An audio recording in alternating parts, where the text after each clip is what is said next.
Good evening, everyone. This is Henry Gambell with simpleroptions.com, and in tonight's free video, I wanted to look at some opportunities that I think we'll be having to get short.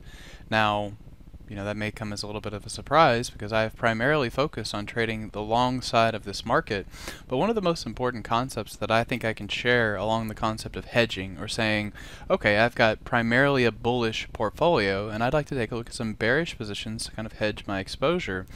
That's a fine way to do it, but I feel like too much money is thrown away saying, okay, I'll hedge this and I'll come over and do it through SPY.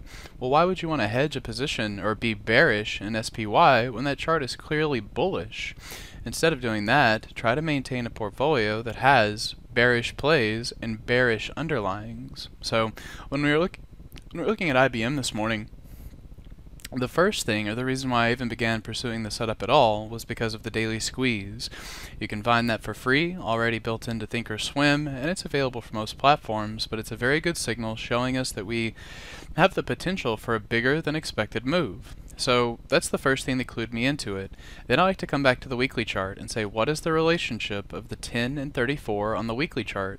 You can see that we shifted back to the sell side here a couple weeks ago. We did take a little bit of time to digest the move around 150, but I'm looking at it with the idea that if we can break this zone around 150, we should have a pretty swift $8 to $10 move. So when we opened up this morning and we knew that that's kind of what we were looking for, we also noted that this came right into the 21 EMA, which in either a bearish or bullish trend is simply a reversion to the mean and a place to look at participating in a continuation of the trend. So we started that idea by picking up one put option to kind of stick our toe in the water and see how that was going.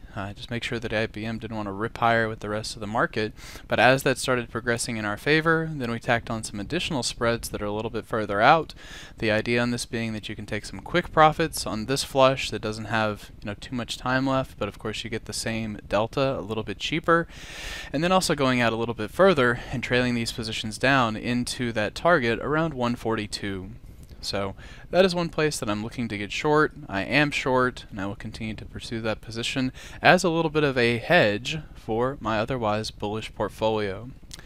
Something else I wanted to make sure that you guys were aware of is that tomorrow night, Thursday, June 8th, John is going to be having a free webinar on weekly wires from Wall Street, or the strategies that he has been using to target 2.5% of his account each week, wire that out, grow the account, and continue to pay yourself first. So I've seen a little bit of this. I'm really excited to see what John has added to it and how it can help improve my trading, and I hope to see you there.